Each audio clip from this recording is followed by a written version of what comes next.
Huwag kang lilingon, Ara. Huwag na huwag. Iyon ang paulit-ulit na bulong ni Elena Reyes sa kanyang sarili habang mabilis niyang tinatahak ang siksikang pasilyo ng mall. Bawat pagtama ng balikat niya sa ibang tao ay nagpapadala ng kuryente ng takot sa kanyang buong katawan. Naririnig niya ang malakas na kabog ng sarili niyang dibdib, mas malakas pa sa tugtog na nagmumula sa mga tindahan. Isang lalaking nakaitim na jacket. Iyon lang ang nakita niya kanina sa food court, pero sapat na iyon para mapatakbo siya. Si Mang Cardo, ang pinakakinatatakutan niyang singilin sa utang ng kanyang ina. Nag-vibrate ang cellphone sa loob ng kanyang bulsa. Hindi na niya kailangang tingnan. Alam niyang mensahe na naman iyon. Isang paalala. Isang banta. Huling araw mo na ngayon, Ara. Magbayad ka o kalimutan mo nang makita ang nanay mo ng mapayapa. Napapikit siya ng mariin. Ang kanyang nanay.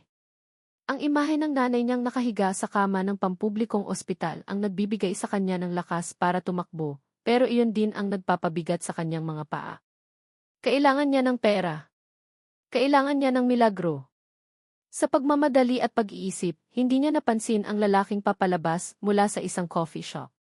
Sa isang iglap, nagkabanggaan sila. Isang sigaw. Isang mainit na likido na tumapon sa kanyang kamay. At ang amoy ng mamahaling kape na sumingaw sa hangin. Napatanga si Ara. Nakita niya ang malaking mansa ng kape sa puting-puting polo shirt ng lalaki. Isang mamahaling polo, kitang-kita sa tela. Namilog ang kanyang mga mata sa gulat at hiya. Sorry.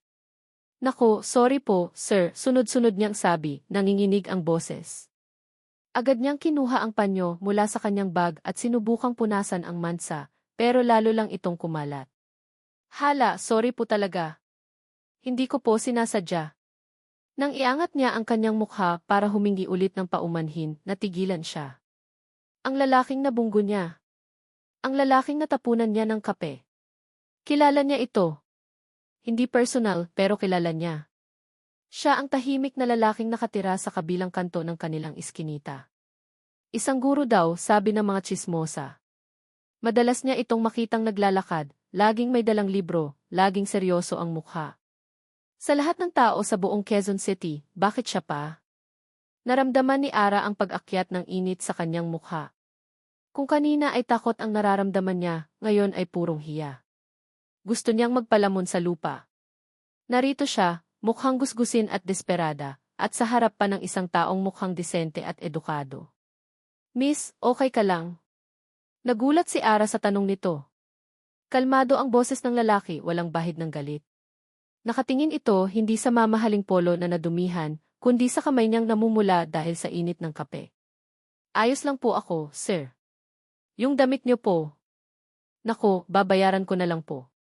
Magkano po ba, sabi niya, habang kinakalkula sa isip kung saan siya kukuha ng pambayad. Siguradong mas mahal pa ito sa isang linggong budget nila. Umiling ang lalaki. Huwag mo nang alalahanin to, aksidente lang. Isang maliit na ngiti ang sumilay sa labi nito. Ako si Marco. Ara po. Elena, halos pabulong niyang sagot. May hinahabol ka ba, Ara? Tanong ni Marco, at sa tanong na iyon, bumalik ang lahat ng takot ni Ara. Napalingon siya sa kanyang likuran, kalahating inaasahan na makita si Mang Cardo. Napansin ni Marco ang kanyang pagkataranta. Halika, ihahatid na kita. Bago pa man siya makatanggi, marahan na siyang hinawakan ni Marco sa braso at ginabayan papalabas ng mall. Para siyang isang robot na sumusunod lang, hindi makapaniwala sa nangyayari. Ang lalaking dapat ay galit sa kanya ay siya pang tumutulong sa kanya ngayon.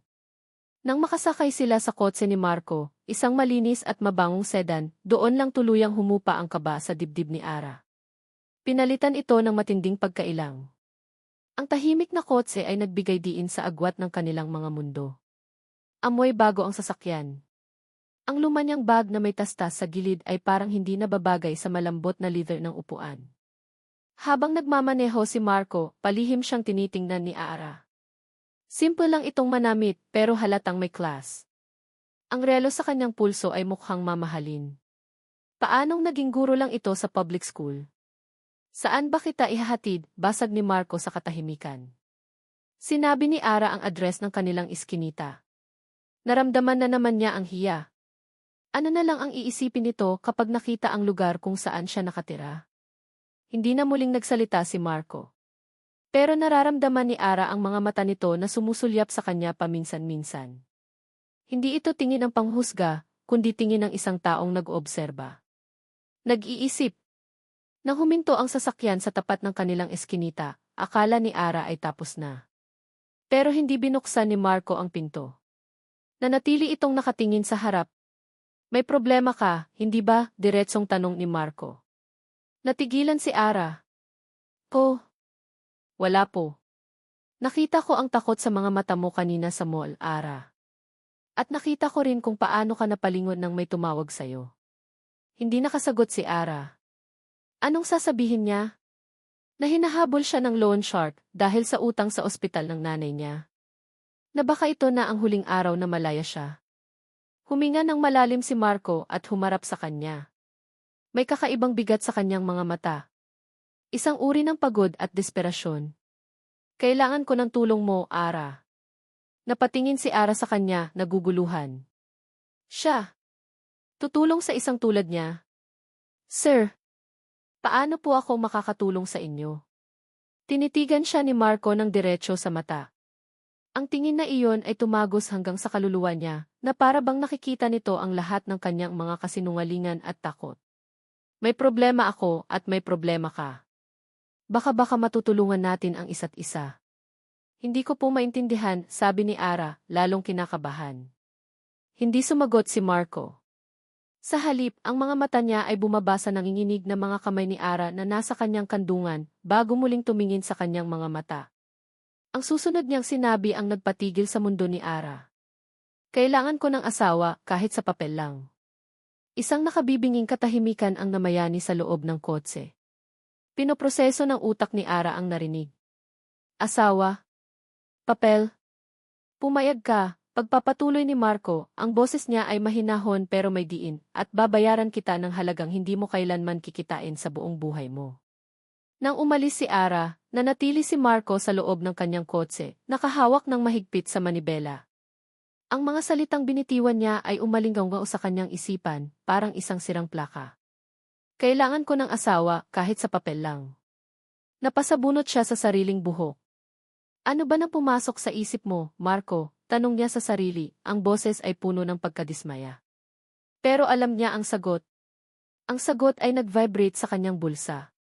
Pagtingin niya sa screen ng kanyang cellphone, nakita niya ang pangalang nagpapabigat sa kanyang dibdib sa tuwing lilitaw ito, Lola Consuelo. Huminga siya ng malalim bago sagutin ang tawag. Hello, La, sinubukan niyang gawing normal ang kanyang boses. Marco, apo. Ang boses sa kabilang linya ay malamig at may otoridad, gaya ng dati. Walang kamusta. Walang paglalambing. Nakausap ko kanina si Isabel. Nag-aalala siya sa'yo. Matagal ka na raw niyang hindi nakikita. Napapikit si Marco. Isabel. Palagi na lang si Isabel eh.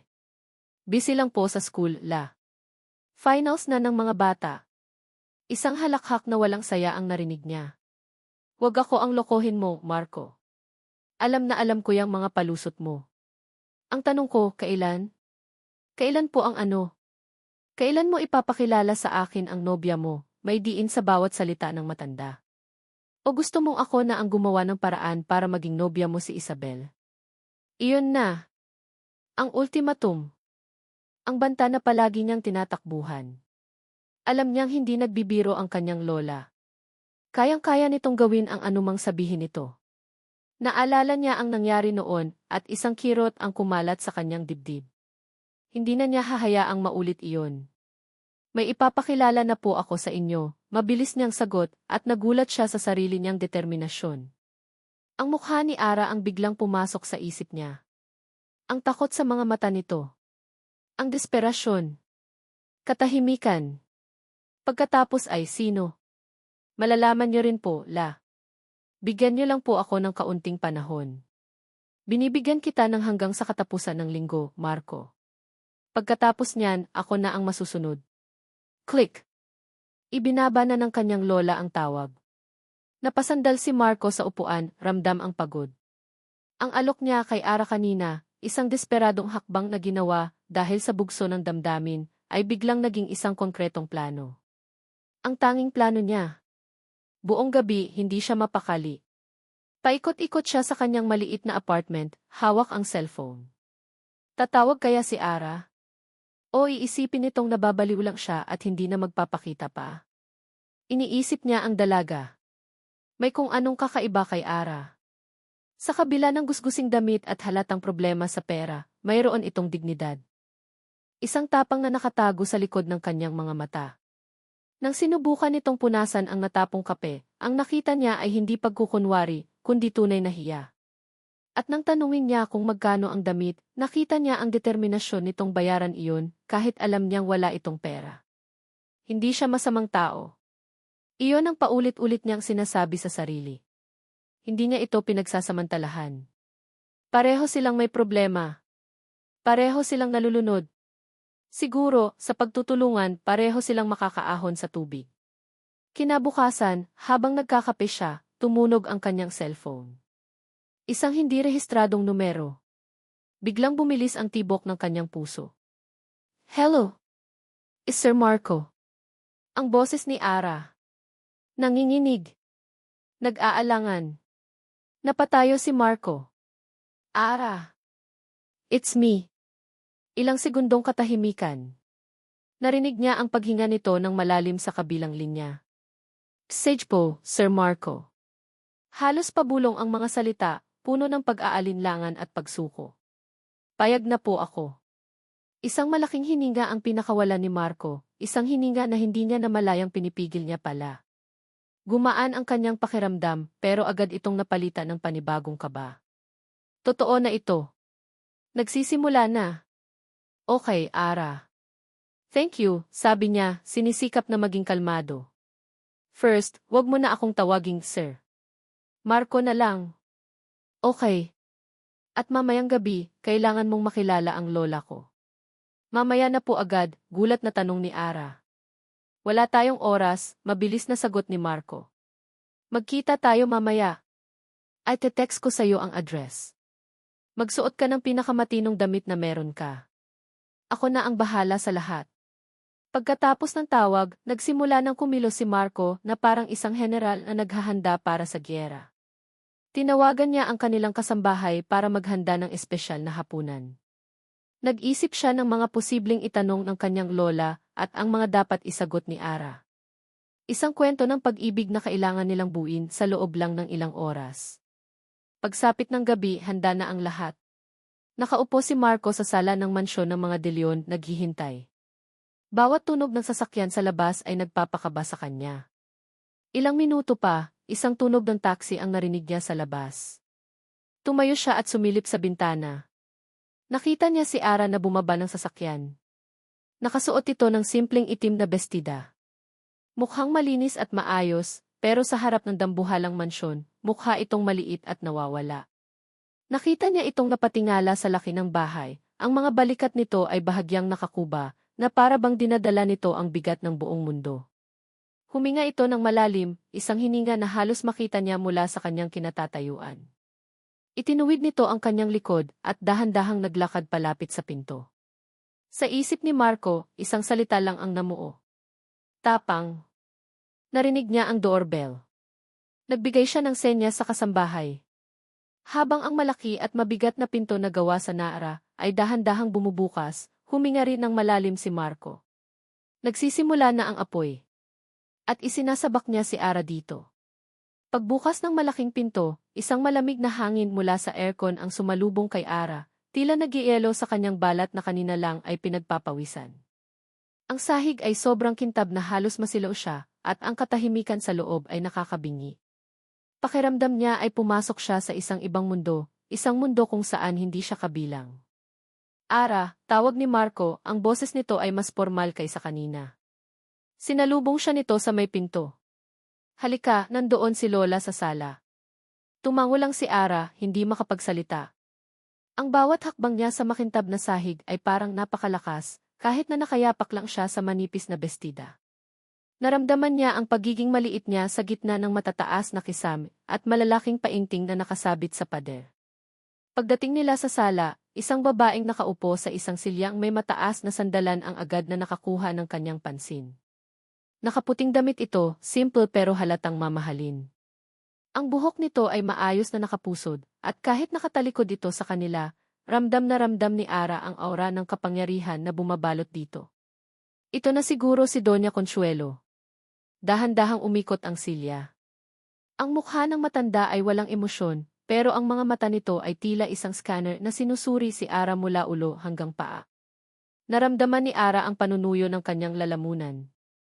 Ang simpleng bestidang suot niya na kanina ay pakiramdam niya ay pinakamatinong damit niya, ngayon ay parang basahan sa harap ng matanda.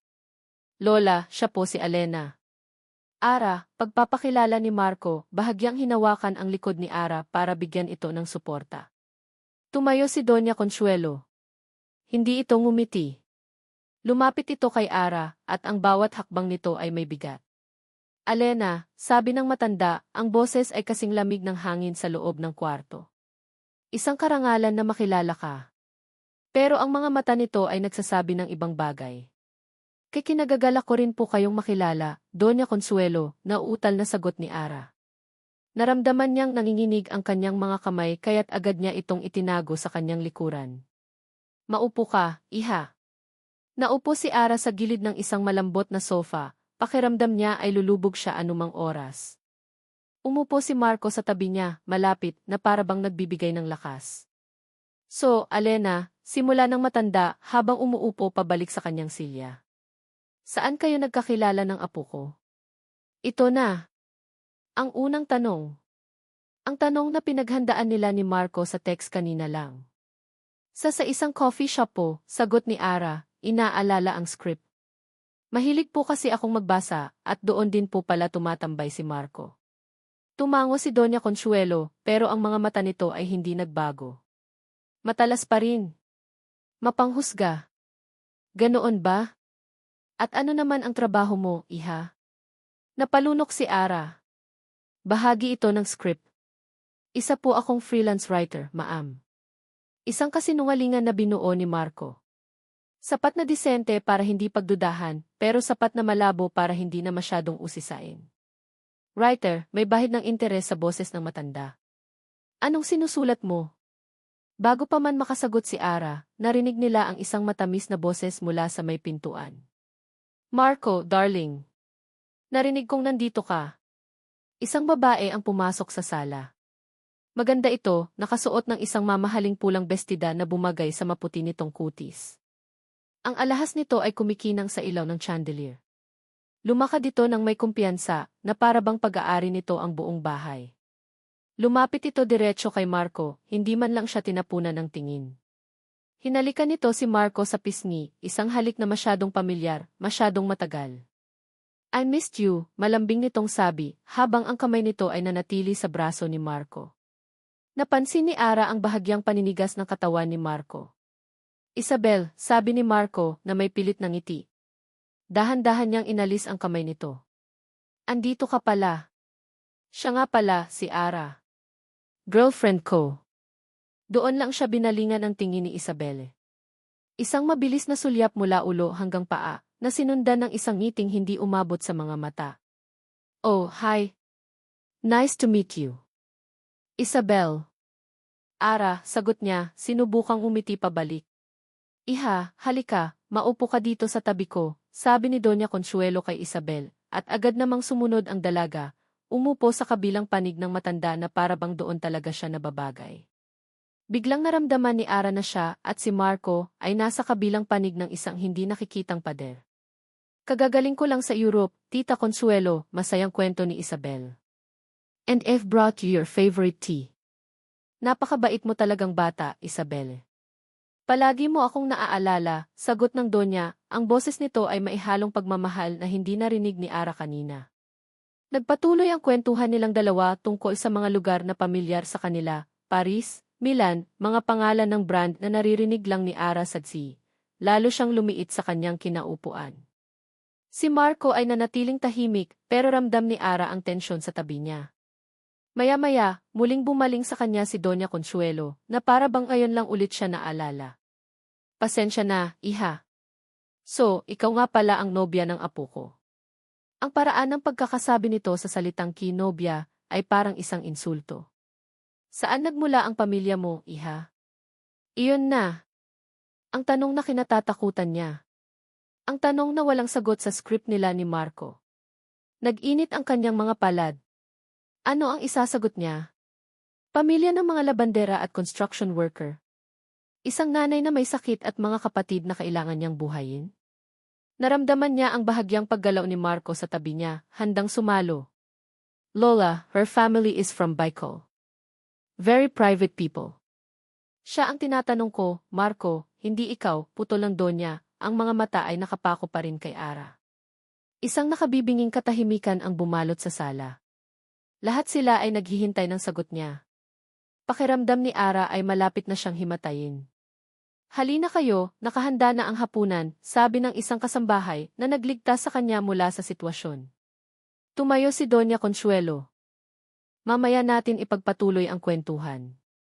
Sa hapagkainan, lalong naging matingkad ang pagkakaiba-iba nila. Ang dami ng kubyerto sa tabi ng kanyang plato ay nakakalito. Kumakain siya ng dahan-dahan, takot na magkamali. Si Isabel naman ay patuloy sa pagkukwento, paminsan-minsan ay sumusulyap sa kanya na may kasamang ngisi. Sa kalagitnaan ng pagkain, habang inaabot nito ang pitzel ng red wine, bigla itong natigilan. O, sabi nito na parabang nagulat. Ang pitzel ay tumagilid. Isang malakas na agos ng pulang likido ang bumuhos, diretso sa kandungan ni Ara. Napatayo si Ara sa gulat, ramdam ang lamig at basa ng alak sa kanyang bestida. Ang itim na tela ay nagkaroon ng malaking mansa na mas matingkad pa. Oh my God! I'm so sorry, sabi ni Isabel, pero walang bahid ng pagsisisi sa kanyang boses. May kinuha itong table napkin at kunwari itinapik-tapik ang damit ni Ara. Hala, pasensya na talaga, sabi nito ulit, tinitingnan ang mansa. Tumingin ito sa kanya, at sa pagkakataong ito, ang ngiti nito ay puno ng panunuya. Oh, sorry. Mukhang hindi bagay sa'yo ang mamahaling damit. Ang mga salita ni Isabel ay parang sampal na gumising kay Marco. Nakita niya ang pagbabago sa mukha ni Ara, mula sa gulat, papunta sa hiya, at sa huli, isang matigas na ekspresyon na sumusubok itago ang sakit.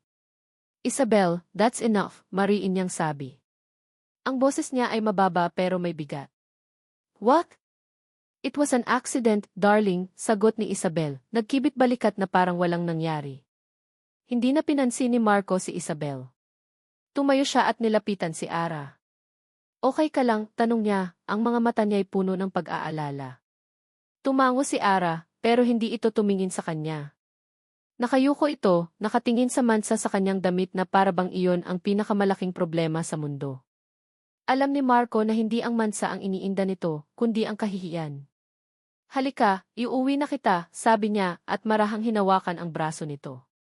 Hijo, hindi pa tayo tapos maghapunan, sabi ni Doña Consuelo, ang boses ay naglalaman ng babala. Hinarap ni Marco ang kanyang lola. Tapos na po, la. May emergency lang. Pasensya na po. Hindi na niya hinintay ang sagot nito. Mabilis niyang iginaya si Ara palabas ng dining hall, papalabas ng mansyon at papalayo sa nakakasakal na lugar na iyon. Sa loob ng kotse, walang nagsasalita. Si Ara ay tahimik na nakatingin sa bintana, sa madilim na kalsada. Nakikita ni Marco sa gilid ng kanyang mga mata ang pagtulo ng isang butil ng luha mula sa mata nito, na mabilis din nitong pinunasan. Kasalanan niya ito. Alam niya. Inilagay niya si Ara sa sitwasyong ito. Ara. I'm sorry, basag niya sa katahimikan. Hindi dapat nangyari yon. Umiling si Ara. Hindi niyo po kasalanan. Ang paggamit nito ng tipo ay parang isang pader na muling itinayo sa pagitan nila. Kasalanan ko. Dapat pinaghandaan kita.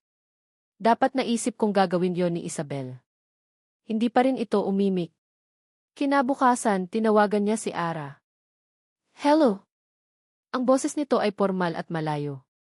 Ara, si Marco to, pwede ba tayong magkita? May kailangan tayong gawin. Ano po iyon? Basta. Susunduin kita. Sinundo niya si Ara at dinala ito sa isang high-end mall. Ang parehong mall kung saan sila unang nagkabanggaan. Anong ginagawa natin dito? Nagtatakang tanong ni Ara, halatang hindi komportable. Bibili tayo ng mga damit, sagot ni Marco. Mga sandata mo. Kailangan mong magmukhang kapanipaniwala. Kailangan mong maging handa sa susunod na pagharap mo kay Lola at kay Isabel. Pero, Marco, hindi ko kailangan to, masyadong mahal. Ako ang bahala, putol niya. Parte to ng kasunduan.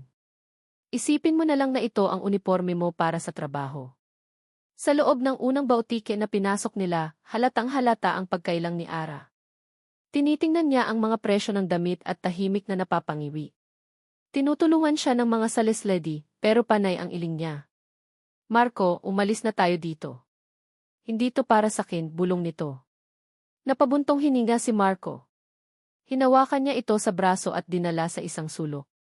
Ara, tingnan mo ko. Hindi ito tungkol sa kung para sa'yo ba to o hindi. Ito ay tungkol sa pagganap. Isa kang aktres at ito ang costume mo. Huwag mong isipin ang presyo. Isipin mo na ito ang paraan para hindi ka na nila apihin ulit. May nakita siyang pagbabago sa mga mata ni Ara. Isang kislap ng determinasyon. Tumango ito ng dahan-dahan. Pumasok sila sa sunod na tindahan. Sa pagkakataong ito, si Marco na ang pumili. Kumuha siya ng isang simpleng navy blue na bestida. Subukan mo to. Pumasok si Ara sa fitting room. Paglabas niya, napahinto si Marco. Ang simple ng bestida ay lalong nagpalitaw sa ganda niya. Bumagay ito sa kanyang balat, at sa unang pagkakataon, nakita ni Marco si Ara hindi bilang isang babaeng may problema o isang empleyado, kundi bilang isang babae. Isang magandang babae. Bagay sa'yo, sabi niya, at nagulat siya sa sarili niyang sinseridad. Namula ang pisngi ni Ara. Sigurado ka? Kunin na natin yan. Nang magpatuloy sila sa pamimili, unti-unting nawala ang pagkailang ni Ara. Nagsimula na itong magbigay ng opinyon. Masyadong magarbo yan, sasabihin nito sa isang bestida. Parang pangmatanda naman to, reklamo nito sa isa pa. Sa isang pagkakataon, may kinuha siyang isang mamahaling blusa. Tiningnan ito ni Ara at biglang tumawa. Anong nakakatawa? Tanong niya. Naalala ko lang yung customer ko dati, sabi nito, ang mga mata ay nagningning. Binentahan ko siya ng sabon na pampaputi. Sabi niya, pag pumuti raw ba siya, magiging kamukha na niya yung model sa billboard. Sabi ko, Maam, sabon po to, hindi milagro. Hindi napigilan ni Marco ang pagtawa. Isang tunay, malakas na tawa na matagal na niyang hindi nagagawa. Ang tawa ni Ara ay nakakahawa, at sa sandaling iyon, sa gitna ng mga mamahaling damit at peking mundo na sinusubukan nilang buuin, may isang bagay na naging totoo. Ang koneksyon nila. Habang nagbabayad si Marco sa cashier, biglang nag-vibrate ang cellphone ni Ara. Nakita niya itong kinuha mula sa bulsa, tiningnan ang screen, at sa isang iglap, lahat ng saya at kislap sa mukha nito ay naglaho. Napalitan ito ng purong takot. Ang parehong takot na nakita niya noong una silang magkita. Napayuko ito at ang mga balikat nito ay muling nanghina. Natigilan si Marco, hawak ang credit card. Lumapit siya dito. May problema ba, Ara? Tanong niya, ang boses niya ay puno ng pag-aalala. Ang tanong ni Marco ay parang isang malakas na ugong sa tainga ni Ara. Mabilis niyang itinago ang kanyang cellphone sa bulsa, na para bang ang pagtatago nito ay magtatago rin sa katotohanang nabasa niya. Isang linggo, Ara. Isang linggo o doble ang interes. Wala to, sabi niya, pilit nang umingiti. Wrong number lang. Isang kasinungalingan. At alam niyang alam ni Marco na nagsisinungaling siya. Nakita niya ang pagdududa sa mga mata nito, pero hindi na ito nagtanong pa. Kinuha na lang nito ang mga pinamili at sinabing, halika na. Sa biyahe pabalik, ang masayang ambience kanina ay napalitan ng isang mabigat na katahimikan. Naramdaman ni Ara ang distansya na muling nabuo sa pagitan nila. Kasalanan niya. Ang mga sikreto niya ay parang pader na humaharang sa anumang posibleng koneksyon na maaari sanang mabuo. Kinabukasan, ipinatawag siya ulit ni Marco sa mansyon. May family event kami sa susunod na linggo, paliwanag ni Marco habang nakaupo sila sa malawak na library ng bahay. Anniversary ng kumpanya. Kailangan nandoon ka. At kailangan, alam mo ang isasagot kapag may nagtanong tungkol sa pamilya namin. Pakiramdam ni Ara ay bumalik siya sa eskwela. Ang library ay napapalibutan ng mga libro mula sahig hanggang kisam. Amoy luma pero mamahaling papel. Inilabas ni Marco ang isang makapal na photo album. Ito si Lolo Ricardo, sabi ni Marco, tinuturo ang isang itim at puting larawan ng isang seryosong lalaki. Siya ang nagsimula ng De Leon Corporation. Habang nagkukwento si Marco tungkol sa kasaysayan ng kanilang pamilya, unti-unting nawala ang pagkailang ni Ara. Sa halip, napalitan ito ng tunay na interes. Hindi ito kwento ng kayamanan para sa kanya, kundi kwento ng isang pamilya. Nakikita niya ang paghanga sa mga mata ni Marco habang binabanggit nito ang kanyang lolo. Matalinong tao si Lolo, sabi ni Marco, isang pambihirang ngiti ang sumilay sa kanyang labi. Pero mas matalino si Lola. Natawa si Ara. Sa unang pagkakataon, nakaramdam siya ng gaan ng loob sa loob ng bahay na iyon. Pakiramdam niya ay hindi siya isang estranghero, kundi isang kaibigan na nakikinig sa mga kwento ng pamilya. Habang binubuklat niya ang mga pahina ng album, isang lumang libro na nakapatong sa mesa ang nakaagaw ng kanyang pansin. Nalaglag mula sa loob nito ang isang litrato. Isang litratong halatang hindi kasama sa album. Pinulot niya ito. Ang nasa larawan ay isang mas batang Marco. Ang ngiti nito ay mas malawak, mas totoo. Ang mga mata nito ay kumikinang sa saya na hindi niya pa kailanman nakita. At sa tabi nito, may isang babaeng nakangiti rin, nakasandal ang ulo sa balikat ni Marco. Maganda ito, may mahabang buhok at mga matang puno ng pagmamahal. Hindi niya alam kung bakit, pero isang kakaibang kirot ang naramdaman niya sa kanyang dibdib. Isang damdamin na hindi niya dapat maramdaman. Pagseselos. Para siyang isang magnanakaw na nahuli sa akto. Nakatingin lang siya sa litrato, hindi alam ang gagawin. Sino siya? Ang tanong ay lumabas sa kanyang bibig bago pa niya ito mapigilan. Napatingin si Marco sa hawak niya. Sa isang iglap, lahat ng init at saya sa mukha nito ay naglaho. Napalitan ito ng isang malamig na maskara. Kinuha nito ang litrato mula sa kanyang kamay. Wala yan, sabi nito, ang boses ay walang emosyon.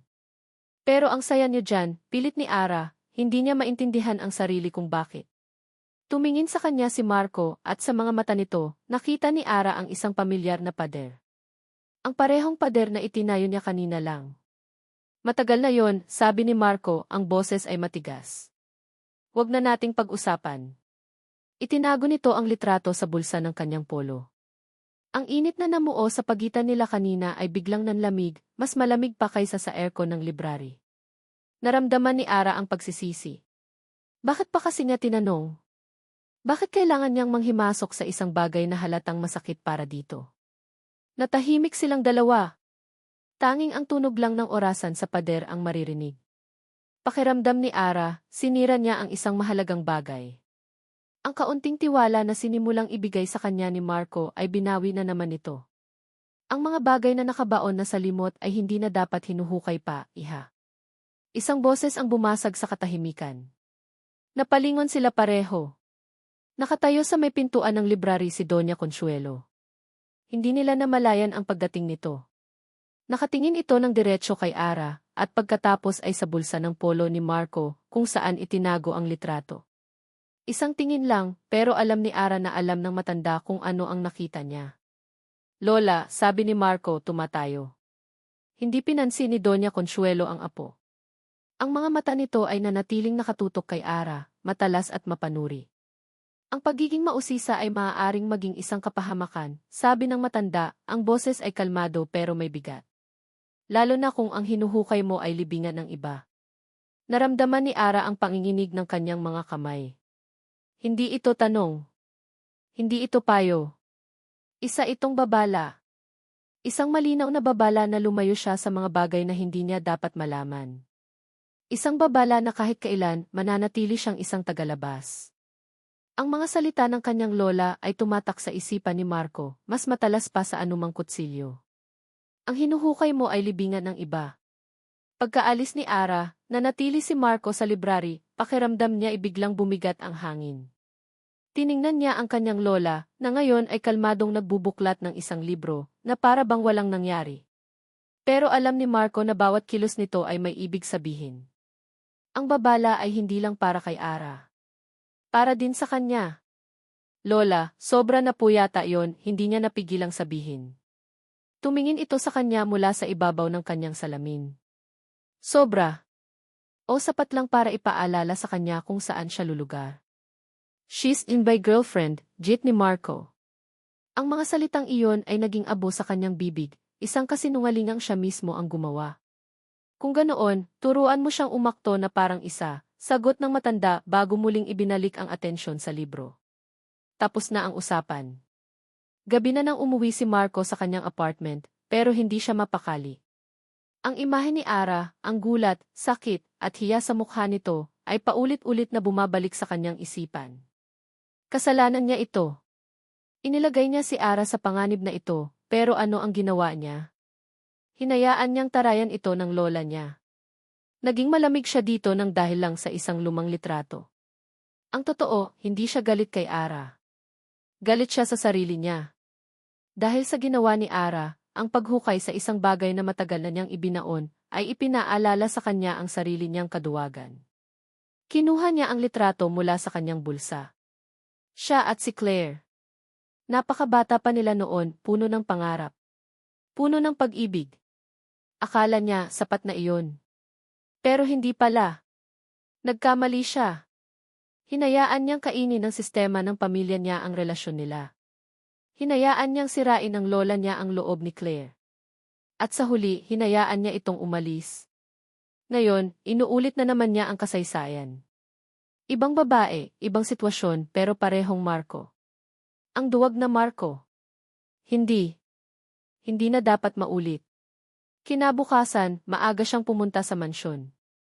Alam niyang kailangan niyang kausapin si Ara para ayusin ang lahat bago pa tuluyang masira ang kanilang kasunduan. Naabutan niya ito sa hardin, nag-iisa, nakaupo sa isang bench at nakatingin sa malayo. Ang ganda ng umaga ay tila hindi nito napapansin. Nilapitan niya ito. Hindi lumingon si Ara, pero alam niyang naramdaman nito ang kanyang pagdating. Ara, mahina niyang sabi. Marco, sagot nito, hindi pa rin nakatingin sa kanya. Bakit po? Ang paggamit na naman ng tipo ay parang isang sampal sa kanya. Umupo siya sa tabi nito, may kaunting distansya sa pagitan nila. Gusto kong humingi ng tawad. Doon lang ito lumingon. May gulat sa mga mata nito. Para saan? Para kahapon. Sa inasal ko. Sa inasal ni Lola. Huminga siya ng malalim. Wala kang kasalanan. Ako ang may kasalanan. Tinitigan siya ni Ara, na para bang sinusubukan nitong basahin kung nagsasabi ba siya ng totoo. Yung babae sa litrato, simula niya at naramdaman niya ang pamilyar na kirot sa kanyang dibdib. Ang pangalan niya ay Claire. Siya ang una kong minahal. Nakita niya ang bahagyang panlalaki ng mga mata ni Ara. Hindi ito nagsalita, pero ang buong atensyon nito ay nasa kanya. Naghihintay. Mahal na mahal ko siya noon. Akala ko kami na talaga. Pero hindi siya gusto ni Lola. Para kay Lola, hindi siya bagay sa pamilya namin. Masyado daw siyang simple. Masyadong mahina. Napasulyap siya kay Ara. Ang ekspresyon nito ay hindi nagulat, kundi simpatya. Ginawa ni Lola ang lahat para paghiwalayin kami. Pinahirapan niya si Claire. Araw-araw, ipinaparamdam niya na hindi ito karapat-dapat. At ako, wala akong ginawa. Napayo ko siya. Ang bigat ng pagsisisi ay parang isang malaking bato sa kanyang dibdib. Masyado akong naging duwag para ipaglaban siya. Hinayaan ko siyang umalis. Hinayaan kong manalo si Lola. Itinaas niya ang kanyang tingin at sinalubong ang mga mata ni Ara. Kaya ako humihingi ng tawad. Dahil kahapon, nakita ko ang sarili kong inuulit ang parehong pagkakamali. Hinayaan kitang masaktan. Hinayaan kong iparamdam sa'yo na hindi ka karapat-dapat. Mali yon, Ara. At hindi ko nahahayaang maulit pa. Isang mahabang katahimikan ang namayani sa pagitan nila. Tanging ang huni ng mga ibon ang maririnig. Pagkatapos ng ilang sandali, dahan-dahang gumalaw ang kamay ni Ara. Hindi niya inaasahan ang sunod nitong ginawa. Dahan-dahan nitong ipinatong ang kanyang palad sa ibabaw ng kamay ni Marco na nakapatong sa bench. Ang gesto ay simple lang, pero ang epekto nito kay Marco ay napakalaki. Mainit ang palad ni Ara, isang init na tila gumapang papasok sa kanyang dibdib at dahan-dahang tinutunaw ang yelo na matagal nang namuo doon. Walang salitang namutawi sa bibig ni Ara. Hindi ito nagsabi ng ki o kailang ki o naiintindihan kita. Ang tanging ginawa nito ay ang manatili doon, ang kamay nito ay nakapatong sa kanya, isang tahimik na pag-unawa na mas malakas pa sa anumang salita. Sa sandaling iyon, ang pader sa pagitan nila ay gumuho. Hindi na niya ito nakita bilang si Elena Reyes na binayaran niya para magpanggap. Nakita niya si Ara. Isang babaeng, sa kabila ng sarili nitong mga problema, ay may kakayahang magbigay ng simpatsya. Isang babaeng, sa kabila ng pagiging estranghero, ay nakaramdam ng kanyang sakit. Tiningnan niya ang kanilang mga kamay na magkapatong. At sa unang pagkakataon, ang kasunduan nila ay hindi na parang isang business transaction lang. Nagsimula itong magkaroon ng puso. Biglang tumunog ang cellphone ni Marco, sinira ang sandaling iyon. Napabitiw si Ara. Kinuha ni Marco ang telepono. Si Isabel. Marco, darling, masayang bati nito sa kabilang linya. Guess what? Lola is throwing a party at the house this weekend. For me. A welcome home party. Napasimangot si Marco. Party? Hindi ako sinabihan ni Lola. Oh, it's a surprise. At syempre, kailangan mong isama iyang girlfriend mo, sabi ni Isabel, at may kakaibang diin sa salitang girlfriend na nagbigay ng kaba kay Marco. You have to come. May sorpresa ako para sa kanya. May panunukso sa boses ni Isabel, isang uri ng panunukso na nagbabadya ng panganib. Anong sorpresa? Seryosong tanong ni Marco. Isang matamis na tawa ang sagot ni Isabel. Malalaman nyo. See you on Saturday. Pagkababa ng telepono, tiningnan ni Marco si Ara. Ang simpatsya sa mga mata nito ay napalitan ng pag-aalala. Si Isabel, tanong ni Ara. Tumango si Marco. Ang gaan na naramdaman niya kanina ay biglang nawala, napalitan ng isang pamilyar na bigat. Alam niyang may binabalak si Isabel.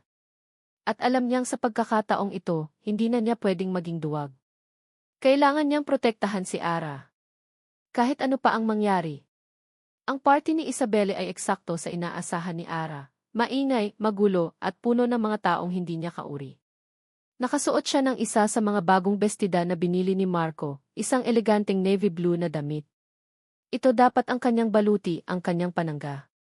Pero sa bawat ngiti at artipisyal na tawa na naririnig niya, pakiramdam niya ay lalo lang siyang nahuhubaran. Okay ka lang, bulong ni Marco sa kanyang tabi. Mula pa kaninang pagdating nila, hindi nito binitawan ang kanyang kamay. Ang init ng palad nito ang tanging bagay na nagpapakalma sa nanlalamig niyang mga daliri. Tumango siya. Okay lang. Huwag mo kong alalahanin. Isang ngiti ang sinubukan niyang ibigay, pero alam niyang hindi nito naabot ang kanyang mga mata. Tandaan mo ang sinabi ko, sabi ulit ni Marco, mas hinigpitan ang hawak sa kamay niya. Hindi kita pababayaan. Ang mga salitang iyon ang pinanghahawakan niya. Mula sa kabilang dulo ng hardin kung saan ginaganap ang party, nakita niya si Doña Consuelo na nakamasid sa kanila. Sa tabi nito ay si Isabel, nakangiti na parang isang reyna habang binabati ang mga bisita. Paminsan-minsan, sumusulyap ito sa direksyon nila at may kakaibang kislap sa mga mata nito.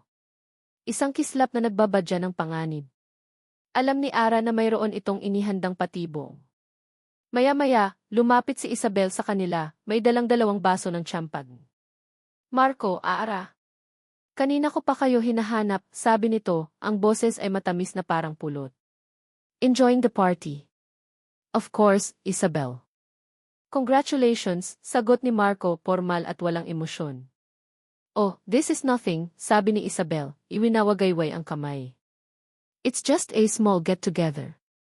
Actually, I invited some people na thought you might know, Ara.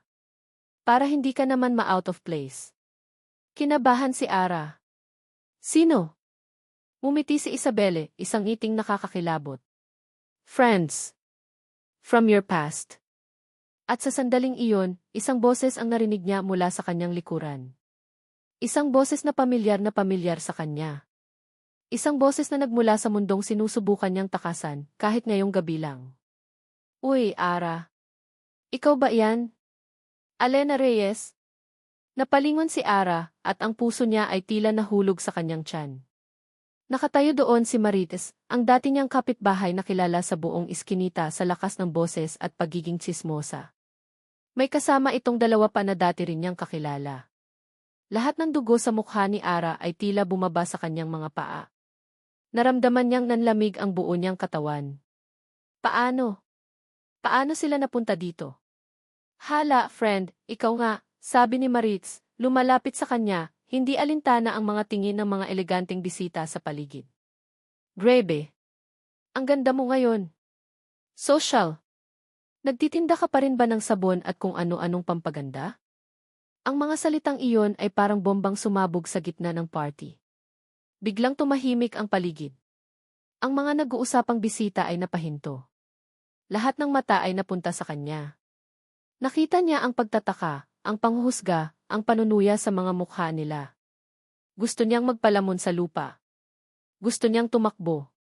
Tumingin siya kay Isabelle at nakita niya itong nakangisi, isang ngisi ng purong tagumpay. Nagtagumpay ito. Nasira siya nito sa harap ng lahat. Naramdaman niya ang paghigpit ng hawak ni Marco sa kanyang kamay. Akala niya, bibitawan na siya nito. Akala niya, iiwan na siya nito sa gitna ng kahihiyan. Pero hindi. Sa halip na bitawan siya, mas lalo pa siyang hinila ni Marco palapit dito, hanggang sa ang braso nito ay nakaakbay na sa kanyang balikat. Isang kilos ng pag-aari. Isang kilos ng proteksyon. Humarap si Marco kay Maritz, ang mukha ay kalmado pero ang mga mata ay nag-aapoy. Siya nga, sabi ni Marco, ang boses ay malinaw at malakas, sapat para marinig ng lahat ng nakikinig. Siya si Elena Reyes. Tumingin si Marco sa paligid, sa mga matang mapanghusga, bago tumingin ang diretsyo kay Isabel, na ngayon ay nabura na ang ngiti sa mukha. At siya ang babaeng pakakasalan ko. Isang kolektibong paghinga ang narinig mula sa mga bisita. Napatingala si Ara kay Marco, hindi makapaniwala sa narinig. Ang tibok ng kanyang puso ay umalinggaw sa kanyang mga tainga, pero hindi na dahil sa takot o hiya. Dahil sa gulat. Dahil sa pag-asa. Dahil sa isang damdamin na mas malakas pa sa lahat. Nawala ang ingay. Nawala ang mga mapanghusgang tingin. Ang tanging nakikita niya ay si Marco. Ang lalaking hindi siya binitawan. Ang lalaking ipinagtanggol siya. Ang lalaking, sa harap ng lahat, ay pinili siya. Pagkatapos ng eksenang iyon, mabilis siyang hinila ni Marco palayo sa party. Hindi na sila nagpaalam. Dinala siya nito sa pinakatahimik na bahagi ng hardin, sa ilalim ng isang malaking puno, malayo sa mga ilaw at musika. Nanginginig pa rin ang buong katawan ni Ara. Ang adrenaline ay unti-unting nawawala at ang mga luha na kanina pa niya pinipigilan ay nagsimula ng magbanta. Hindi binitawan ni Marco ang kamay niya. Kahit sa dilim, ramdam niya ang titig nito sa kanya.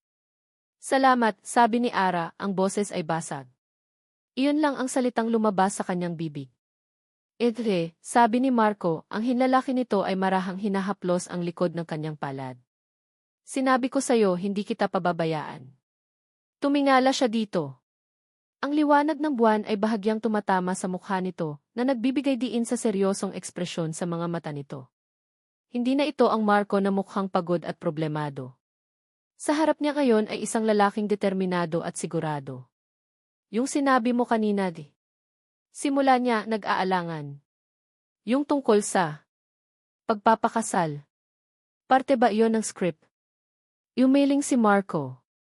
Dahan-dahan itong inilapit ang mukha nito sa kanya. Ang puso ni Ara ay nagsimulang tumibok ng sobrang bilis na parang gusto nang kumawala sa kanyang dibdib. Ara, bulong ni Marco, ang hininga nito ay mainit sa kanyang pisngi. Paano kung hindi na ito pagpapanggap lang?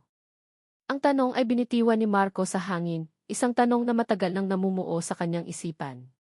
Ang mga mata ni Ara ay nanlalaki, puno ng gulat at pag-aalinlangan, at sa liwanag ng buwan, nakita niya ang sarili niyang refleksyon sa mga ito. Ito na. Ang sandali ng katotohanan. Hinintay niya ang sagot nito, ang puso niya ay tumitibok kasabay ng kaba. Aaminin ba nito ang parehong nararamdaman? O itutulak siya nito palayo, ipapaalala sa kanya na ang lahat ng ito ay isang kasunduan lang. Pero bago pa man makasagot si Ara, isang malakas na ring ang bumasag sa kanilang sandali. Ang cellphone ni Ara. Nakita ni Marco ang pagbabago sa mukha nito. Ang gulat ay napalitan ng pagkataranta. Mabilis nitong kinuha ang telepono mula sa maliit nitong bag. Hello? Anong nangyari? Narinig niyang sabi ni Ara. Ang boses ay biglang naging mataas at puno ng takot. Ano? Papunta na ako. Pagkababa ng tawag, hinarak siya ni Ara. Ang mukha ay putlang-putla. Marco, kailangan kong umalis. Yung nanay ko dinala sa emergency room. Walang tanong-tanong. Ang pag-amin ay maaaring maghintay. Ang mahalaga ngayon ay si Ara. Halika na, sabi niya, at mabilis silang naglakad pabalik sa kanyang kotse. Sa buong biyahe papuntang ospital, hindi nagsasalita si Ara. Nakatingin lang ito sa labas ng bintana, pero alam ni Marco na wala itong nakikita. Ang mga kamay nito ay magkasalikop ng mahigpit sa kanyang kandungan. Nakita niya ang isang butil ng luha na pumatak sa kamay nito. Gusto niya itong hawakan. Gusto niya itong yakapin at sabihing magiging maayos ang lahat. Pero pinigilan niya ang sarili. Hindi ito ang tamang oras. Nang makarating sila sa pampublikong ospital, mabilis na bumaba ng kotse si Ara at tumakbo papasok. Ara, sandali, tawag niya, pero hindi na ito lumingon. Pinark niya ang kotse. Hindi siya mapakali. Hindi niya pwedeng iwan si Ara ng mag-isa sa ganitong sitwasyon. Nagdesisyon siyang sundan ito sa loob. Pero pagbaba niya ng kotse, isang eksena sa di kalayuan, malapit sa madilim na kanto ng ospital, ang nakakuha ng kanyang pansin. Si Ara. Pero hindi ito nag-iisa. May dalawang lalaking nakapalibot sa kanya. Malalaki ang katawan, mga mukhang hindi mapagkakatiwalaan. Nakita niya kung paano marahas na hinawakan ng isang lalaki si Ara sa braso. Wala ka ng kawala, Ara, narinig niyang sigaw ng lalaki. Bayaran mo na ang utang mo. Pakiusap, Mang Cardo, umiiyak na pakiusap ni Ara. Bigyan niyo pa ako ng ilang araw. Na-ospital na naman ang nanay ko. Kailangan ko ng pera para sa gamot niya. Wala kaming pakialam sa nanay mo, sigaw ng isa pa. Pera ang kailangan namin. Kung wala kang pera, baka ibang paraan ng pagbabayad ang hingin namin sa'yo. Isang nag-aapoy na galit ang biglang kumulo sa loob ni Marco. Ang mga tawag na tinatanggap ni Ara. Ang takot sa mga mata nito. Ito pala ang dahilan. Hindi na siya nag-isip. Ang tanging alam niya ay kailangan niyang iligtas si Ara. Mabilis siyang lumapit sa kanila. Bitawan niyo siya. Napalingon ang lahat sa kanya. Nakita niya ang gulat sa mukha ni Ara. Sino ka naman? Mayabang na tanong ni Mang Cardo. Hindi na mahalaga kung sino ako, kalmadong sagot ni Marco, pero ang bawat salita ay may bigat. Magkano ang utang niya? Nagkatinginan ang dalawang lalaki bago ngumisi. Aba, may tagapagligtas pala ang prinsesa. Malaki, boss. Sa tingin mo ba kaya mong bayaran? Hindi sumagot si Marco. Kinuha niya ang kanyang wallet, kinuha ang lahat ng cash na laman nito, ang baon niya para sa buong buwan. Kulang. Kumuha siya ng isang tseke mula sa kanyang checkbook. Mabilis niyang sinulatan ito ng halagang sinabi ng mga lalaki, isang halagang nakakagulat. Isang halagang maglalagay sa kanya sa alanganin. Pero wala siyang pakialam. Inihagis niya ang cash at ang tseke sa paanan ng mga lalaki. Ayan na ang bayad. Ngayon, umalis na kayo. At huwag niyo nang lalapitan pa siya. Dahil sa susunod na mag-cruise ang landas natin, hindi na lang pera ang ibibigay ko sa inyo. May banta sa kanyang boses na kahit siya ay nagulat. Ang mga lalaki na nasilaw sa pera ay mabilis na dinampot ito at nagmamadaling umalis. Naiwan silang dalawa ni Ara sa gitna ng madilim na kanto. Nakatayo lang si Ara doon, nakatingin sa kanya, ang mga luha ay patuloy na dumadaloy sa kanyang mga pisngi. Ang mukha nito ay pinaghalong hiya, gulat at pasasalamat. Marco T. Nilapitan niya ito. Hinawakan niya ang magkabilang balikat nito. Bakit hindi mo sinabi sa akin, Ara? Bakit mo kinailangang sarilinin ang lahat ng to? Umiling si Ara, humihikbi. Nakakahiya. Ayokong isipin mo na pera lang ang habol ko sa'yo. Sabi niya. Wala akong iniisip na ganyan. Hindi na napigilan ni Ara. Humagulgol ito, isang iyak na puno ng sakit, pagod, at lahat ng bigat na matagal na nitong dinadala.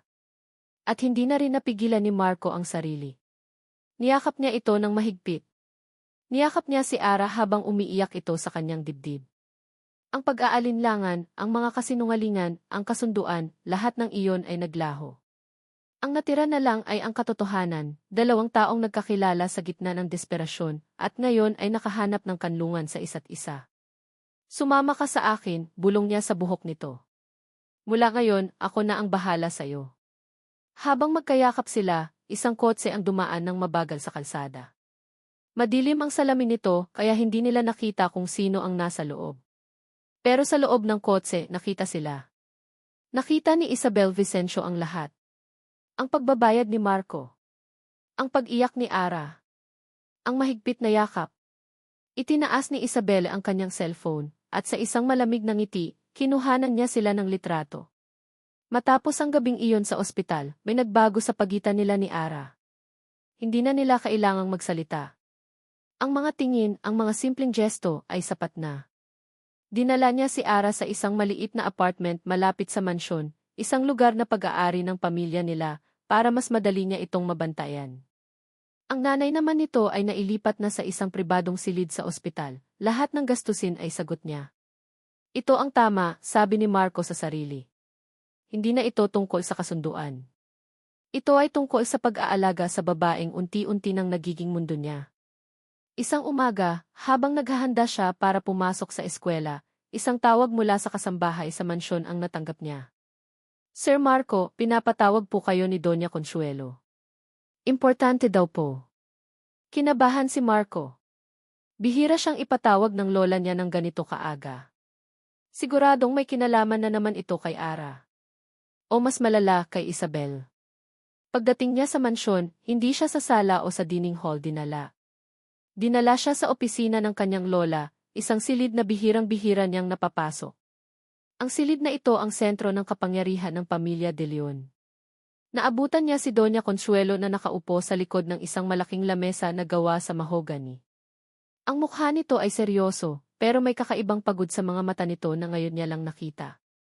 Maupo ka, Marco, sabi nito, ang boses ay walang sigla. Umupo si Marco sa silyang nasa harap ng mesa. Inaasahan na niya ang sermon. Ang mga tanong tungkol kay Ara. Ang mga banta tungkol kay Isabelle. Pero hindi iyon ang nangyari. Walang sinabi si Doña Consuelo. Sa halip, may inilapag itong isang folder sa ibabaw ng mesa at itinulak ito palapit sa kanya. Tingnan mo iyan, utos nito. Nag-aalangan man ay binuksan ni Marco ang folder. Sa loob, mga lumang dokumento. Mga papeles ng bangko, mga financial statement, mga titulo ng lupa. Ang mga petsa ay mula pa 20 taon na ang nakalipas. Ano po ito, naguguluhan niyang tanong. Ang katapusan ng pamilya De Leon, sagot ng matanda, ang boses ay mahina. O ang muntik ng maging katapusan. Tiningnan ni Marco ang mga dokumento ng mas maigi. Nakita niya ang mga salitang key foreclosure, bankruptcy, liquidation. Ang De Leon Corporation, ang legacy ng kanyang lolo, ay muntik na palang maglaho. Hindi ko po maintindihan. Huminga ng malalim si Doña Consuelo, isang hininga na puno ng bigat ng nakaraan. Namatay ang lolo mo sa atake sa puso dahil dito. Iniwan niya sa akin ang isang kumpanyang palubog. Isang pamilyang baon sa utang. Akala ko katapusan na nating lahat. Tumingin ito sa bintana. Pero may isang taong tumulong sa akin. Isang kaibigan. Isang taong isinugal ang lahat para iligtas tayo. Ibinalik nito ang tingin kay Marco. Ang tatay ni Isabel. Si Don Ricardo Vicencio. Natigilan si Marco. Ang mga piraso ng palaisipan ay unti-unting nabubuo sa kanyang isipan, at ang nabubuong larawan ay hindi niya gusto. Hindi ito dahil sa yaman, apo, pagpapatuloy ng kanyang lola, ang boses ay nanginginig na sa emosyon. Hindi dahil gusto kong kontrolin ang buhay mo. Ang pagpapakasal mo kay Isabel hindi yan para sa'yo, at lalong hindi para sa akin. Tumayo ito at lumapit sa isang maliit na safe sa gilid ng kwarto. May kinuha itong isang nakatuping papel. Luma na ito at naninilaw. Ito ay dahil sa utang na loob. Isang pangakong binitiwan ko sa ama ni Isabel bago siya namatay sa sakit. Nangako ako sa kanya na ang tanging anak niya ay magiging parte ng pamilya natin. Naaalagaan natin siya. Na ang pagsasanib ng ating mga pamilya ang magpapatibay sa pundasyong halos gumuho na. Inabot nito ang papel kay Marco. Isa itong kasunduan, nakasulat kamay, pirmado ng kanyang lola at ni Don Ricardo. Isang kasunduan ng pagpapakasal sa pagitan ng kanilang mga anak. Napatitig si Marco sa papel. Ang mundo niya ay gumuho. Lahat ng galit niya sa kanyang lola, lahat ng pagrerebelde niya, lahat ng pag-aakala niyang pagiging makasarili nito lahat ay mali. Ang matigas na babae sa harap niya ay hindi isang kontrabida na gustong sirain ang kanyang kaligayahan. Isa pala itong babaeng ginawa ang lahat para iligtas ang kanilang pamilya, isang babaeng nabubuhay para tuparin ang isang sagradong pangako. Ang bigat ng katotohanan ito ay dumagan sa kanya. Hindi na ito simpleng pag-ibig laban sa yaman. Ito ay pag-ibig laban sa karangalan. Pag-ibig laban sa isang utang na binuwis ng buhay. Paano niya lalabanan iyon? Paano niya sasabihin sa kanyang lola na handa niyang talikuran ang isang pangakong bumuhay sa kanilang pamilya para sa isang pag-ibig na nagsimula sa isang kasinungalingan? Tumingin siya sa kanyang lola. Sa unang pagkakataon, ang nakita niya ay hindi ang makapangyarihang donya, kundi isang matandang babae na pasan-pasan ang bigat ng nakaraan. Marco, sabi nito, ang boses ay halos pabulong na. Malapit na akong mawala sa mundo. Gusto ko lang umalis ng may kapayapaan, na alam kong natupad ko ang aking pangako. Hindi alam ni Marco kung ano ang isasagot. Ang kanyang puso ay sumisigaw ng pangalan ni Ara, pero ang kanyang isip ay sinasakal ng bigat ng kanyang obligasyon. Sa labas ng bahagyang nakaawang na pinto ng opisina, isang anino ang tahimik na nakikinig. Si Isabel. Narinig niya ang lahat. Ang bawat salita. Ang bawat emosyon. Isang malamig at kalkuladong ngiti ang sumilay sa kanyang mga labi. Ang alas na hawak niya ay hindi lang basta litrato ng pag-aabutan ng pera. Ang hawak niya ngayon ay ang kadena na nakatali sa liig ni Marco. Ang utang na loob ng buong pamilya De Leon. At gagamitin niya ito para makuha ang lahat ng gusto niya. Ang gabi ng ika-negatibo 50 anibersaryo ng De Leon Corporation ay parang isang panaginip para kay Ara. Nakasuot siya ng isang simpleng silver na gown na pinili ni Marco para sa kanya. Hindi ito magarbo, pero sa unang pagkakataon, habang nakatingin siya sa salamin, naramdaman niyang bagay ito sa kanya. Hindi dahil sa damit, kundi dahil sa saya na nararamdaman niya sa loob. Ang mga huling araw nila ni Marco ay puno ng katahimikan at pag-unawa. Matapos niyang malaman ang tungkol sa utang niya, hindi na ito nagtanong pa. Sa halip, ipinaramdam nito sa kanya ang seguridad at pag-aalaga na hindi niya kailanman naranasan. Ang kanilang relasyon, na nagsimula sa isang desperadong kasunduan, ay namumukadkad na ngayon sa isang bagay na totoo at dalisay. Pagdating nila sa Grand Ballroom ng isang 5-star hotel, lahat ng mata ay napunta sa kanila. Pero sa pagkakataong ito, hindi na naramdaman ni Ara ang takot. Ang kamay ni Marco ay mahigpit na nakahawak sa kanya, at iyon lang ang mahalaga. Huwag kang bibitaw, bulong ni Marco sa kanya, at ngumiti si Ara. Hindi, sagot niya. Ang gabi ay puno ng mga talumpati at parangal. Nakita ni Ara si Doña Consuelo sa entablado, malakas at kagalang-galang. Sa tabi nito ay si Isabelle, nakangiti na parang siya ang reyna ng gabi. Paminsan-minsan, sumusulyap ito sa kanilang direksyon, pero ang mga ngiti nito ay hindi na niya pinapansin. Wala nang epekto sa kanya ang mga patibong nito. Nang magsimula ang sayawan, hinila siya ni Marco papunta sa gitna. Pwede ko bang isayaw ang pinakamagandang babae ngayong gabi? Tanong ni Marco, yumuyukod na parang isang prinsipe. Natawa si Ara. Hindi ako marunong. Ako ang bahala, sabi nito, at inilagay ang isang kamay sa kanyang baywang at ang isa ay hinawakan ang kanyang kamay. Habang sumasabay sila sa mabagal na musika, ang mundo sa paligid nila ay tila naglaho. Tanging sila lang dalawa ang naroon.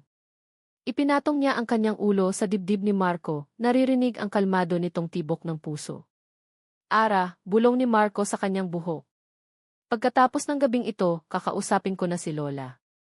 Sasabihin ko sa kanya ang lahat. Ang totoo. Tumingala siya. Sigurado ka na ba? Kailanman ay hindi pa ako naging ganito kasigurado sa buong buhay ko. Tinitigan siya nito sa mata, ang mga mata nito'y puno ng sinseridad. Mahal kita, Ara. Totoo ito. Walang halong pagpapanggap, Isang luha ng kaligayahan ang pumatak mula sa kanyang mata.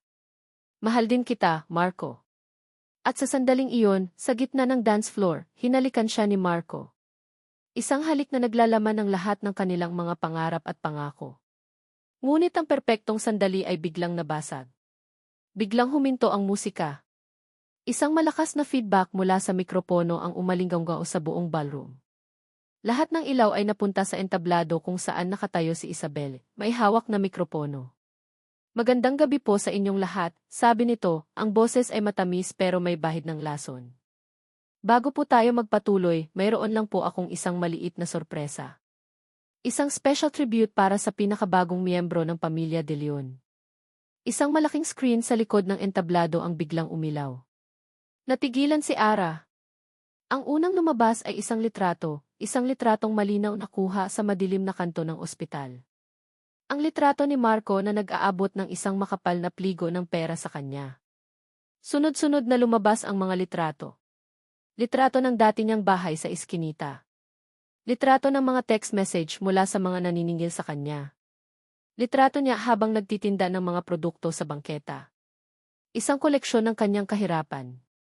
Isang testamento ng kanyang desperasyon. Ito po si Alena Reyes, pagpapatuloy ni Isabel, ang boses ay puno ng peking awa. Isang babaeng gagawin ang lahat para sa pera. Isang babaeng ginamit ang kanyang kahirapan para akitin ang isang mabuting tao, tulad ni Marco De Leon. Peke ang lahat, sigaw ni Isabel. Ang pag-ibig na nakikita ninyo. Bayad yan. Ang babaeng yan ay hindi biktima. Isa siyang desperadang gold digger. Ang bawat salita ay parang isang punyal na paulit-ulit na itinararak sa puso ni Ara. Ang mga bulungan ng mga tao sa paligid ay naging isang malakas na dagundong. Ang mga tingin nila ay puno ng panghusga at pagkasuklam.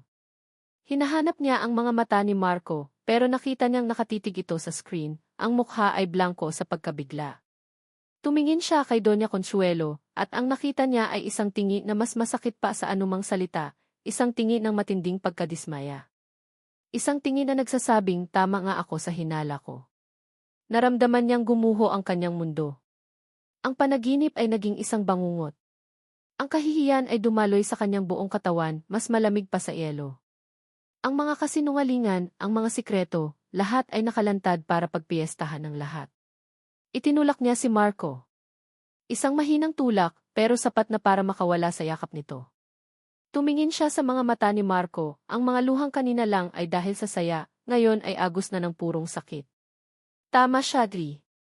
Basag ang kanyang boses. Tama silang lahat, Di. Hindi na niya kaya. Hindi na niya kayang tiisin ang mga tingin. Hindi na niya kayang harapin ang katotohanan na siya mismo ang may kasalanan. Tumalikod siya. At tumakbo. Tumakbo siya palayo sa mga ilaw, palayo sa musika, palayo sa mga mapanghusgang mata. Tumakbo siya palayo kay Marco, palayo sa pag-ibig na akala niya ay magliligtas sa kanya, pero sa huli ay siya palang sisira sa kanya ng tuluyan. Ang pagtakbo ni Ara ay parang isang malakas na sampal na gumising kay Marco mula sa pagkatulala. Ilang segundo siyang natigilan, pinoproseso ang lahat, ang mga litrato, ang mga salita ni Isabel, ang sakit sa mga mata ni Ara bago ito tumalikod. At pagkatapos ng pagkatulala, isang emosyon ang nanaig sa lahat. Galit. Isang nag-aalab na galit na hindi niya panaramdaman kailanman. Hindi niya hinabol si Ara. Hindi pa. May kailangan muna siyang tapusin. Humarap siya sa entablado. Si Isabelle ay nakatayo pa rin doon, may isang ngiti ng tagumpay sa kanyang mga labi. Ngunit ang ngiting iyon ay dahan-dahang naglaho nang makita ang ekspresyon sa mukha ni Marco. Naglakad siya papunta sa entablado. Ang mga tao ay nagbigay daan sa kanya na para bang si Moises na hinahati ang dagat. Bawat hakbang niya ay may bigat, bawat hakbang ay may kasamang determinasyon. Marco, apo, saan ka pupunta? Narinig niyang tawag ng kanyang lola, pero hindi siya lumingon. Umakyat siya sa entablado. Kinuha niya ang mikropono mula sa kamay ni Isabel. Tapos ka na ba? Tanong niya, ang boses ay malamig na parang yelo. Natigilan si Isabel. Marco, ginawa ko lang to para sa'yo. Para makita mo ang totoo. Ang totoo, puto ni Marco, isang mapait na tawa ang kumawala sa kanya. Humarap siya sa mga bisita, sa lahat ng matang nakatingin sa kanya. Gusto niyo bang malaman ang totoo? Totoo ang lahat ng nakita niyo. Totoong may utang si Ara. Totoong binayaran ko ang utang niya. Totoong nagmula siya sa hirap. Pero may isang bagay na hindi niyo alam. Huminga siya ng malalim. Totoong mahal ko siya. Tumingin siya ng diretso kay Isabel. Ang pagmamahal ko sa kanya ang pinakatotoong bagay na nangyari sa buhay ko. At sinira mo iyon. Sinira mo siya.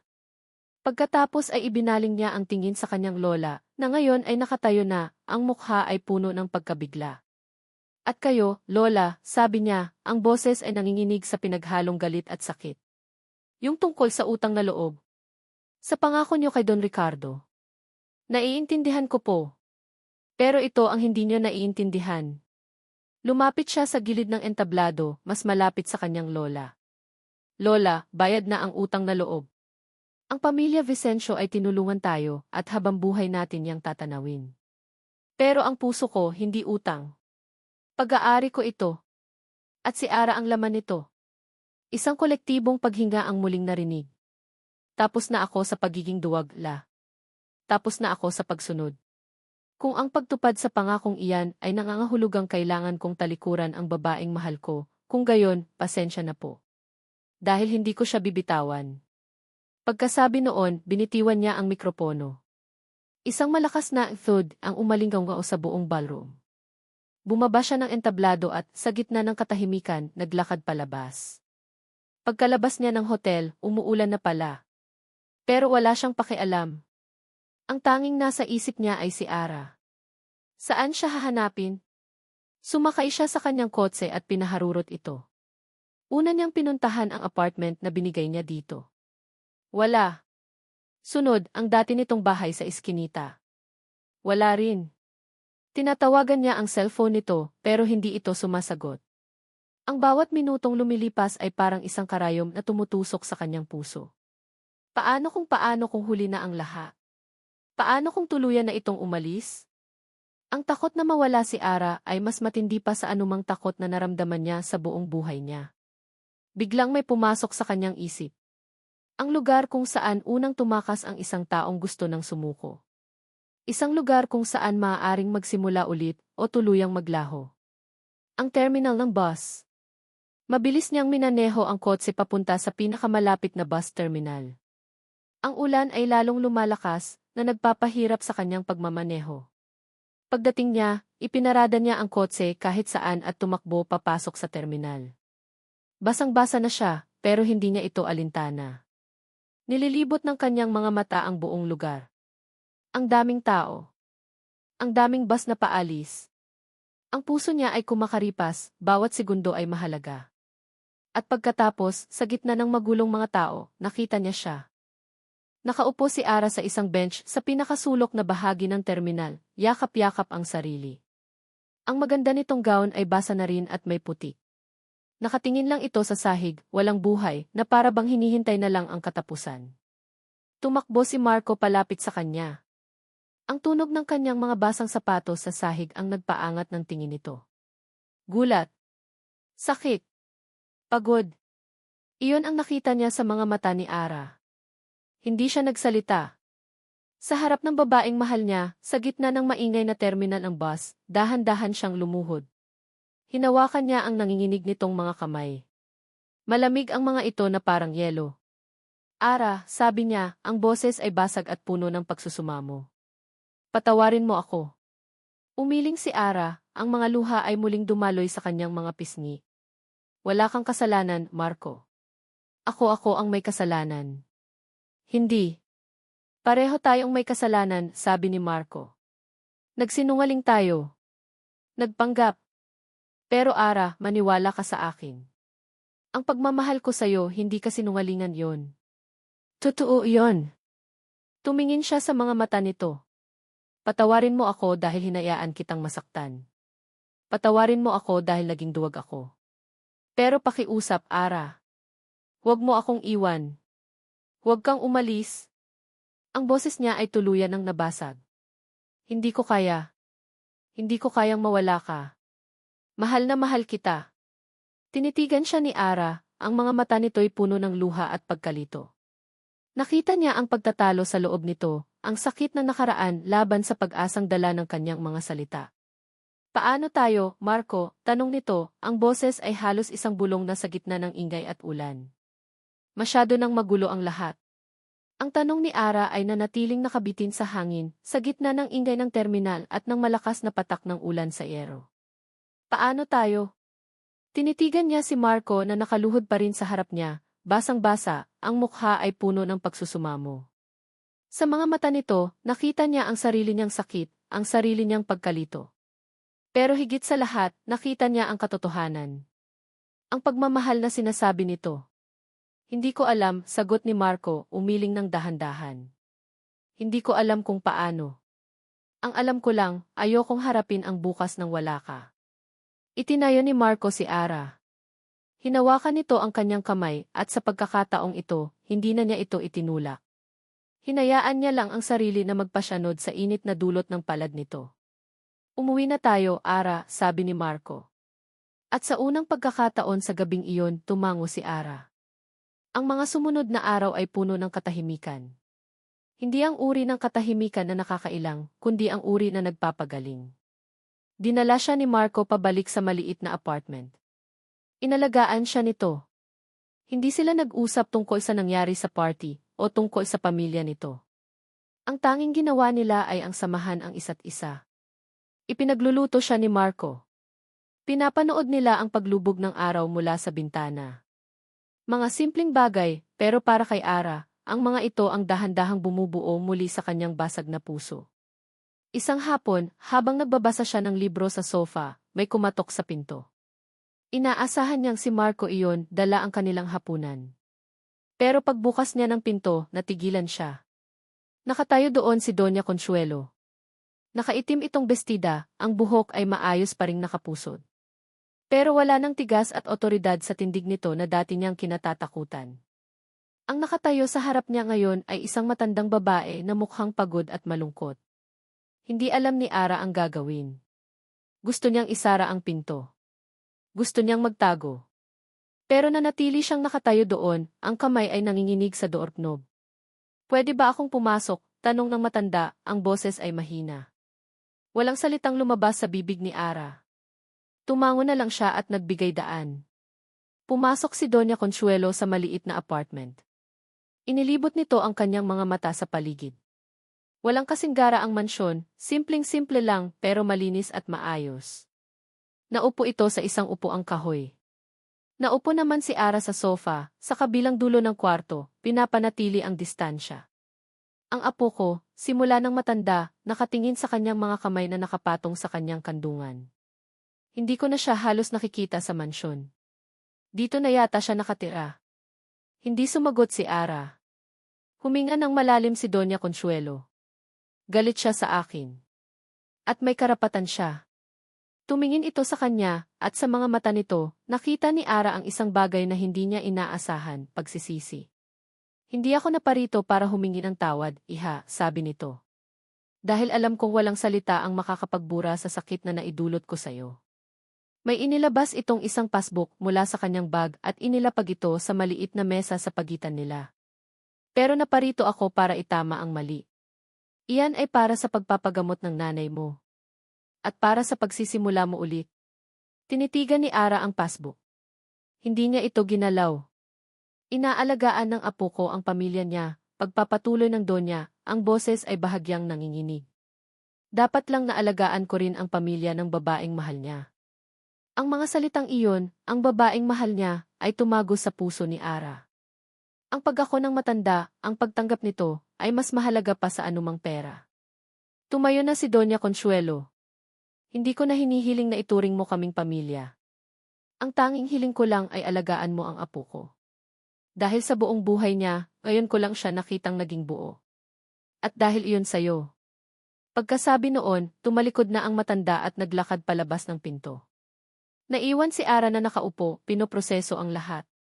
Ang bigat na matagal na niyang pasan-pasan ay unti-unting gumaan. Ang sugat na dulot ng kahihiyan ay nagsimulang maghilom. Ang pagpapatawad ay hindi lang pala para sa taong nakasakit sa'yo. Para din pala ito sa sarili mo. Lumipas ang ilang buwan. Isang maliit na coffee shop ang nagbukas sa isang tahimik na kanto sa Quezon City. Kapihan sa Kantobe ang pangalan nito. Amoy bagong giling na kape at bagong bake na tinapay ang bumabalot sa lugar. Sa likod ng counter, isang babae ang abala sa pagtimpla ng kape. Ang buhok niya ay nakatali at mayroon siyang isang ngiti sa labi na hindi na kailanman kailangang magpanggap. Si Ara. Isang lalaki ang lumapit sa kanya mula sa likod at niyakap siya sa baywang. Si Marco. Mukhang pagod na ang boss ko, bulong ni Marco. Humarap si Ara at hinalikan ito sa pisngi. Hindi pa. Masaya ako. Tumingin sila sa paligid ng kanilang munting pangarap. Isang negosyong itinayo nila mula sa simula, gamit ang perang ipinundar nila pareho. Ang pera mula sa passbook na bigay ni Doña Consuelo ay ginamit niya para sa tuluyang paggaling ng kanyang ina, na ngayon ay masaya nang nakatira kasama ng mga kapatid niya sa probinsya. Ito ang totoo, sabi ni Marco, hinahawakan ang kanyang kamay. Ito tayo. Ngumiti si Ara. Wala nang kasinungalingan. Wala nang tinatago. Tanging pagmamahal na binuo sa katotohanan, pinanday ng pagsubok at pinatibay ng pagpapatawad. Biglang tumunog ang maliit na kampanilya sa pinto. Isang senyales na may bagong customer. Napatingin sila pareho sa pinto. Isang pamilyar na anino ang pumasok. Nakasuot ito ng simpleng damit, malayo sa karaniwan nitong kasuotan. Lumapit ito sa counter. Si Doña Consuelo. Tumingin ito sa kanila at sa unang pagkakataon, isang tunay at payapang ngiti ang sumilay sa mga labi nito. Isang kape, pakiusap. Nagkatinginan si Ara at Marco at sabay nang umiti. Ang nakaraan ay tapos na. Ang bagong simula ay nagsimula na. At dito nagtatapos ang kwento ni Ara at Marco. Sa lahat ng aming minamahal na tagapakinig na sumubaybay sa kwentong ito, mula sa kaibuturan ng aking puso, maraming salamat. Ang pagsulat sa kwento ni Ara at Marco ay isa ring emosyonal na paglalakbay para sa akin. Bawat kabanata ay isang pagsisid sa kanilang mga damdamin, sa kanilang takot, pag-asa, sakit at kaligayahan. Nais kong lumikha ng mga tauhang totoo, mga taong nagkakamali at nasasaktan, dahil naniniwala akong sa kanilang mga kapintasan natin sila lalong minamahal. Sapagkat ang kwentong ito ay higit pa sa isang simpleng pag-iibigan. Ito ay isang paalala na ang tunay na pagmamahal ay hindi perpekto. Ito ay magulo, masakit at puno ng mga pagkakamali. Ngunit ito rin ay tungkol sa pagpapatawad sa taong nakasakit sa atin, at higit sa lahat, pagpapatawad sa ating sarili para sa mga maling desisyon na ating nagawa. Ito ay kwento ng pag-asa. Na kahit gaano pa tayo kadapa o maligaw, laging may pagkakataong bumangon at magsimula muli, basta't ang pundasyon natin ay katotohanan at pag-unawa. Ngayon, nais ko namang marinig ang inyong saloobin. Anong aral ang inyong napulot? Aling eksena ang pinakatumatak sa inyong puso? At kung kayo si Ara o si Marco, ano ang inyong gagawin? Huwag po kayong mag-atubiling ibahagi ang inyong mga komento sa ibaba. Binabasa ko po ang bawat isa. Muli, mula sa bumubuo ng audio drama na ito, maraming salamat sa inyong walang sawang suporta. Hanggang sa susunod nating kwento.